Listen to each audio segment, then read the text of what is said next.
તો રાજકોટ શહેરમાં હવાનું પ્રદૂષણ સતત 15 દિવસથી 300 કરતાં પણ વધુ નોંધાતા રાજકોટ મહાનગરપાલિકા હરકતમાં આવી છે। શહેરના ટ્રાફિકથી ધમધમતા વિસ્તારોમાં હવાનું પ્રદૂષણ સતત વધતા અધિકારીઓની બેઠક બોલાવવામાં આવી હતી, જેમાં હવાનું પ્રદૂષણ ઘટાડવા, વૃક્ષારોપણ વધુ કરવા અને પ્રદૂષણ ઘટાડવા નિર્ણયો લેવામાં આવશે। રાજકોટ મહાનગરપાલિકા દ્વારા શહેરભરમાં પથરાયેલા વૃક્ષો માટે વૈજ્ઞાનિક ઢબે સર્વે કરી જીઓ ટેગિંગ કરવા પ્રયાસો હાથ ધરાયા છે। વૃક્ષોની ગણતરી કરી વિગતવાર અહેવાલ તૈયાર કરવા, શહેરને વધુ હરિયાળું બનાવવા સરળ સૂચનો પણ એજન્સીએ આપવાના રહેશે। આરએમસીના પર્યાવરણ ઇજનેરે જણાવ્યું કે ટેમ્પરેચર ડાઉન થવાના કારણે પ્રદૂષણ વધે છે। સૌથી વધુ બાંધકામ સાઇટો પર થતા માટીના ઉપયોગના કારણે અને રોડ પર ઉડતી ધૂળના કારણે પ્રદૂષણ થાય છે, જે અટકાવવા માટે વેક્યુમ મશીનથી ધૂળ ઉઠાવવામાં આવી રહી છે।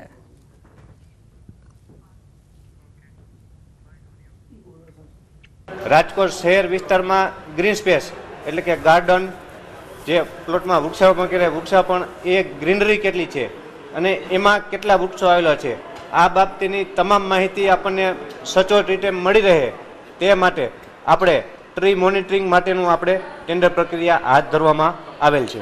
હવે એક્યુઆઈ શિયાળામાં વધારે આવે એ કોમન વસ્તુ છે।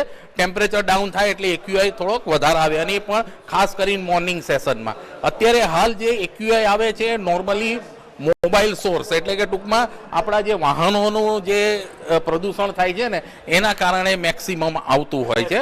હાથ ધરાયું સ્વચ્છતા અભિયાન। તાપી નદી કિનારે યુવાઓએ સફાઈ અભિયાન હાથ ધર્યું છે। મોર્નિંગ વોક કરવા આવતા યુવાનોએ ચોતરફ પડેલા પ્લાસ્ટિક સહિતના કચરાની વીણી તેનો નિકાલ કર્યો છે। આ સાથે જ પીએમ મોદીના સ્વચ્છતા અભિયાનને વધુ વેગવંતુ બનાવવા લોકોને યોગ્ય સ્થળે કચરાનો નિકાલ કરવા માટે અપીલ કરી છે। તદુપરાંત તાપી આસપાસ ગંદકી ન કરવા માટે પણ અપીલ કરાઈ છે।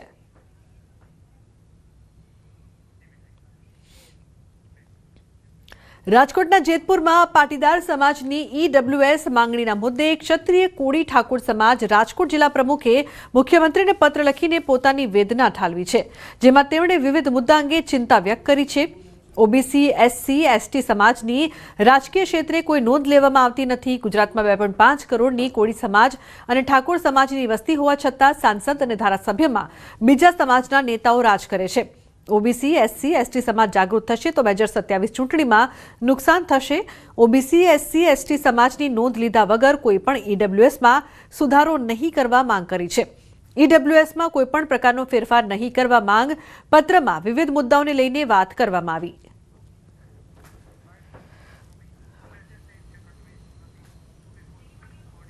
સમગ્ર વિગતમાં છેલ્લા 2-4 દિવસથી સોશિયલ મીડિયામાં અને ટીવીના માધ્યમથી ઈડબ્લ્યુએસની રજૂઆત જે સુખી સંપન્ન સમાજના આગેવાનો કરી રહ્યા છે એ બાબતની એક રજૂઆત હતી કે ખરેખર ઓબીસી, એસસી અને એસટી સમાજ હજી પાપા પગલી ભરી રહ્યો છે। હજી પહેલા પગથિયે અનામત આંદોલનનો જે કાંઈ મુદ્દો ઉપડ્યો પછી આ સમાજ ડેવલપિંગ થઈને થોડો જાગૃત થઈ રહ્યો છે, અને ખરેખર તાલુકા પંચાયત, જિલ્લા પંચાયત, નગરપાલિકા કે ડેરી કે યાર્ડ કે કોઈ માર્કેટિંગ યાર્ડ, કોઈ પણ સરકારી ક્ષેત્રે હજી ઓબીસી એસટીના વ્યક્તિ છે જ નહીં।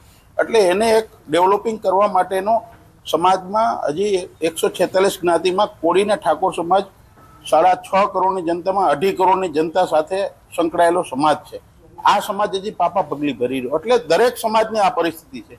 એટલે આવનારા સમયમાં આ સમાજને 2027ની જે ચૂંટણી આવે એમાં આ સમાજને શરૂઆત થઈ છે, હજી શરૂઆત થઈ તો આના વિરોધ થવા માંડ્યા છે। એટલે આ મુદ્દે મેં મુખ્યમંત્રી સાહેબને એક ભાજપના કાર્યકર્તા તરીકે એક લેટર લખીને મારી વેદના ઠલવી હતી।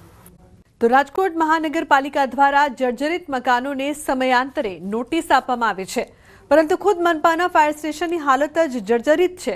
શહેરના મહાનગરપાલિકાના સેન્ટ્રલ ઝોન કચેરીમાં જ આવેલું ફાયર સ્ટેશન જર્જરિત છે। ઠેર ઠેર મોટા પોપડાઓ પડ્યા છે તો કેટલી જગ્યાએ મોટી તિરાડો પણ પડેલી છે। આ કચેરીનો કેટલો ભાગ કોઈ પણ સમયે ધરાશાયી થઈ જાય એવી શક્યતા છે। જોકે આમ છતાં આ કચેરીએ અન્ય કોઈ સ્થળે હજુ સુધી ખસેડવામાં નથી આવી। અહીંયા ફાયર વિભાગના મોંઘા સાધનો પણ છે અને અહીં ફાયર કર્મીઓ પણ હોય છે, ત્યારે કોઈ પણ સમયે મોટી દુર્ઘટના સર્જાઈ શકે છે। જોકે મહાનગરપાલિકા દ્વારા નવું ફાયર સ્ટેશન બનાવવા માટેની જાહેરાત પણ કરી દેવામાં આવી છે। અત્યારે જર્જરિત હાલતમાં છે, જે નવું બનાવવાની જરૂરિયાત પણ છે। આ જરૂરિયાતને ધ્યાને રાખી અને ટેન્ડર પ્રક્રિયા પણ ચાલુ કરી દીધી હતી, પણ ભાવમાં કાંઈ થોડોક તફાવતના હિસાબે આ પ્રક્રિયા છે એ સંપૂર્ણપણે પૂરી નથી થઈ. એના માટે થઈને પાછાથી ટેન્ડર પ્રક્રિયા કરવામાં આવશે. રાજકોટ મહાનગરપાલિકાનું સેન્ટ્રલ ઝોન ખાતે આવેલું ફાયર સ્ટેશન છે તે અત્યંત જર્જરિત હાલતમાં છે. આ દ્રશ્યો જોઈ શકો છો કે અહીંયા જે મોટા ગાબડાઓ પડ્યા છે ને એમના કારણે અહીંથી જે લોકો પસાર થતા હોય છે એમના પર પણ ક્યાંક પોપડા પડવાનો ભય સતાવી રહ્યો છે. ખાસ કરીને જે રીતના ફાયર અધિકારીઓ, ફાયર કર્મચારીઓ છે તે અન્ય લોકોને મુસીબતમાંથી બચાવતા હોય છે, પરંતુ અત્યારે ક્યાંક તેમના જ માથે જે છે એ મુસીબત તોડાઈ રહી છે. નવું ફાયર સ્ટેશન બનાવવા માટેની ટેન્ડર પ્રક્રિયા પણ ક્યાંક ટૂંક સમયમાં હાથ ધરવામાં આવનાર છે, પરંતુ જ્યાં સુધી આ ફાયર સ્ટેશન નવું ન બને ત્યાં સુધી હંગામી ધોરણે જે જગ્યાએ ખસેડવામાં જોઈએ એ જગ્યાએ આ ફાયર સ્ટેશન ખસેડવામાં નથી આવ્યું, અને એમના કારણે જ અહીંથી જે લોકો જે પસાર થતા હોય છે તેમની માથે પણ ક્યાંક જીવનું જોખમ પણ તોડાઈ રહ્યું છે. લોકો છે તે ભારે હાલાકીનો સામનો પણ ક્યાંક જે કરી રહ્યા છે. કેટલાક ફાયર કર્મીઓ છે તે ડરનો માહોલ પણ જે અનુભવી રહ્યા છે. હાર્દિક જોશી, ન્યૂઝ 18 ગુજરાતી, રાજકોટ. અમદાવાદમાં સહાયક સ્ટેશન ઓફિસરના ઇન્ટરવ્યૂ રદ, મીડિયાના અહેવાલ બાદ સ્ટેન્ડિંગ કમિટી ચેરમેનની જાહેરાત. આવતીકાલની ભરતી પ્રક્રિયા રદ કરવામાં આવશે. દેવાંગ દાણી દ્વારા વાત કરવામાં આવી છે. આગામી સમયમાં નિયત એજન્સી દ્વારા ધારાધોરણ મુજબ પ્રક્રિયા કરવામાં આવશે. લેખિત પરીક્ષા કેમ ન લેવાય એ અંગે સૂચક મૌન જોવા મળી રહ્યું છે. તો સહાયક સ્ટેશન ઓફિસરના ઇન્ટરવ્યૂ રદ. इन वर्गों के लिए लिखित परीक्षा यानी रिटर्न एग्जाम लेना बहुत जरूरी है ताकि भर्ती कौभांड रोका जाए, लेकिन अहमदाबाद म्युनिसिपल कॉरपोरेशन ऐसे ठहराव को नहीं मानता, विपरीत कार्य करता है.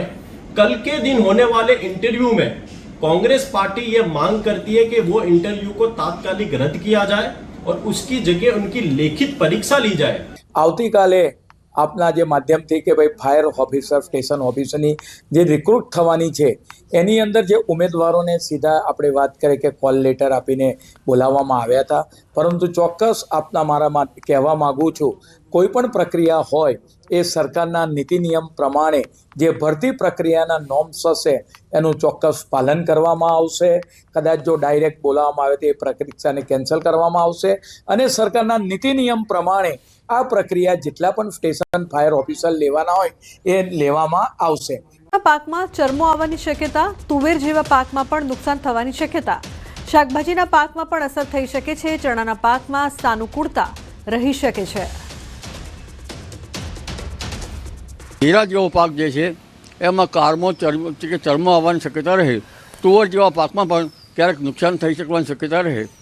શાકભાજીના પાકમાં પણ ક્યાંક અસર થઈ શકે, પરંતુ ખાસ કરીને ચણા જેવા પાકોમાં જો માવઠાનું પાણી સારું છે તો ચણા જેવા પાકોમાં હમણાં વાવેતર કરેલામાં તેમાં સાનુકૂળતા રહી શકે. કપાસના પાકો પર કદાચ વિષમ હવામાનની વિપરીત અસરના કારણે ખાખરી આવી શકવાની શક્યતા રહેશે. વિષમ હવામાનની વિપરીત અસર ડિસેમ્બરમાં થાય તો ખેડૂત ભાઈઓએ લગભગ મસાલાના પાકોમાં લઈને અંબાલાલ પટેલની આગાહી, કાલથી ઠંડી વધવાની પણ શક્યતા રહેશે. આગામી 24 કલાકમાં રાજ્યનું હવામાન પલટાઈ શકે છે. તો 5 ડિસેમ્બર સુધીમાં ઉત્તર ગુજરાતના ભાગોમાં ઠંડીનું જોર રહી શકે છે. અમદાવાદ, ગાંધીનગરમાં પણ ઠંડીનું જોર રહી શકે છે. આગામી 48 કલાકમાં રાજ્યનું હવામાન પલટાવાની શક્યતા રહેશે અને ઠંડી આવવાની શક્યતા રહેશે. લગભગ ડિસેમ્બરની 2જી તારીખથી ઠંડી આવવાની શક્યતા રહેશે, જેમાં ઉત્તર ગુજરાતના ભાગોમાં લગભગ 5મી ડિસેમ્બર સુધીમાં ઠંડીનું જોર રહી શકે. લગભગ લઘુત્તમ તાપમાન મહેસાણાના ભાગો અને બનાસકાંઠાના ભાગો તેમજ કેટલાક પાટણના ભાગો અને મહીસાગરના ભાગો, પંચમહાલના ભાગો, આ ભાગોમાં ઠંડીનું જોર વધારે રહી શકે. અમદાવાદ, ગાંધીનગરના ભાગોમાં પણ ઠંડીનું જોર રહી શકે. તો માવઠાને લઈને અંબાલાલ પટેલની મોટી આગાહી, 5 થી 10 ડિસેમ્બરમાં હવામાનમાં પલટો આવી શકે. ઉત્તર મધ્ય ગુજરાતના ભાગોમાં હવામાનમાં વધારે પલટો આવી શકે છે. છાંટા અને વાદળછાયું વાતાવરણ હોવાની પણ શક્યતા રહેશે. 10 તારીખ સુધીમાં અસર વધુ રહી શકે છે. બંગાળ ઉપસાગરમાં 18 થી 24 ડિસેમ્બર વચ્ચે ડીપ ડિપ્રેશન બનવાની શક્યતા છે. તો 18 થી 24 ની વચ્ચે ગુજરાતનું હવામાન ફરી પલટાઈ શકે છે. તારીખ 5મી ડિસેમ્બરથી 10મી ડિસેમ્બર વચ્ચે હવામાનમાં પલટો આવે અને આ પલટાની અસરના કારણે ક્યાંક સાંટા કે વાદળવાયુ થઈ શકવાની શક્યતા રહેશે. 10મી તારીખ સુધીમાં તેની અસર વધારે રહી શકે. બંગાળ ઉપસાગરમાં 15 ડિસેમ્બર બાદ લગભગ 15 ડિસેમ્બર કે 18 ડિસેમ્બરથી 24 ડિસેમ્બર વચ્ચે એક ડીપ ડિપ્રેશન બનવાની શક્યતા રહેશે અને જેના કારણે પણ ગુજરાતનું હવામાન તારીખ 18થી 24માં પલટાઈ શકે. 5 ડિસેમ્બરની આસપાસથી 10 ડિસેમ્બરમાં ક્યાંક હવામાનમાં પલટો આવી શકે. ઉત્તર ગુજરાતના ભાગોમાં હવામાનમાં વધારે પલટો આવી શકે. મધ્ય ગુજરાતના ભાગોમાં વધારે પલટો આવી શકવાની શક્યતા રહેશે. ડિસેમ્બરના પાછલા દિવસોમાં માવઠું થવાની શક્યતા, બીજા પખવાડિયાનું માવઠું વધુ રહેવાની શક્યતા. દક્ષિણ મધ્ય અને ઉત્તર ગુજરાતના ભાગોમાં માવઠાની અસર રહી શકે. 18થી 24 કે 25 તારીખ સુધીમાં અથવા ડિસેમ્બરના થોડાક પાછલા દિવસોમાં માવઠું થવાની શક્યતા રહેશે. એટલે ડિસેમ્બરમાં પ્રથમ પખવાડિયામાં અને બીજા પખવાડિયામાં વાતાવરણમાં ભારે પલટાવાની શક્યતા રહેશે. પણ બીજા પખવાડિયામાં ઘણા ભારે પલટાવાની શક્યતા રહેતા બીજા પખવાડિયાનું માવઠું કંઈક વધારે રહેવાની શક્યતા રહેશે. માવઠાની અસર બીજા પખવાડિયામાં દક્ષિણ ગુજરાતના ભાગોમાં રહી શકે, મધ્ય ગુજરાતના ભાગોમાં થઈ શકે, ઉત્તર ગુજરાતના ભાગોમાં પણ રહેવાની શક્યતા રહેશે.